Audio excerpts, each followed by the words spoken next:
এইটো আপোনাৰ মই বহুত আগৰ পৰা কৰোঁ, প্ৰায় মোৰ 10 বছৰমান হৈছে।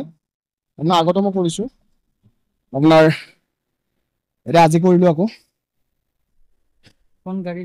দুখন গাড়ী লগ আছে, এখন ট্ৰেক্টৰ আছে আৰু এখন আপোনাৰ চাফাৰী ষ্ট্ৰম আছে, দুয়োখন বান্ধি লৈছিলোঁ মই।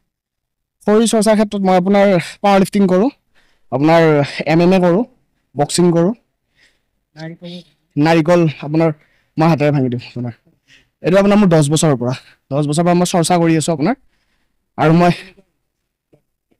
সেইবিলাকত মই এতিয়ালৈকে অংশগ্ৰহণ কৰা নাই, কিন্তু মই কৰিম ভাবি আছোঁ।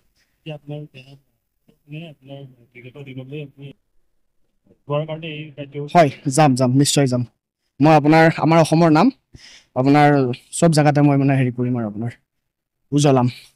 ইয়াৰ পিছত আপোনাৰ মই এটা ভাবি আছোঁ, আপোনাৰ মই 3খন আল্ট্ৰা বাছ লগাই লৈ কেনে টানিম আপোনাৰ। সেইটো এটা আপোনাৰ ৰেকৰ্ড হ'ব, সেইটো মই অতি সোনকালে কৰিম। তাৰ কাৰণে মই চৰ্চা কৰি আছোঁ। আৰু মই এইটোৱে ক'ব বিচাৰোঁ যে এইবিলাক বস্তু কোনে যাতে ঘৰত ট্ৰাই নকৰে, কাৰণ এইবিলাক বস্তু মই আপোনাৰ বহুত প্ৰেক্টিচৰ ফলত আপোনাৰ কৰিছোঁ ঘৰত।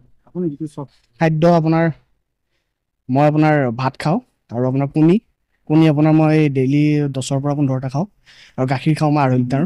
ব্যক্তিগতভাৱে আপোনাৰ মই বিজনেছ কৰোঁ, আৰু আপোনাৰ মই এটা সংগঠনৰ লগত জড়িত, বীৰ লাচিত সেনা অসম। হয়, তাৰে মই চিপাঝাৰ আঞ্চলিক সমিতিৰ উপসভাপতি হয়।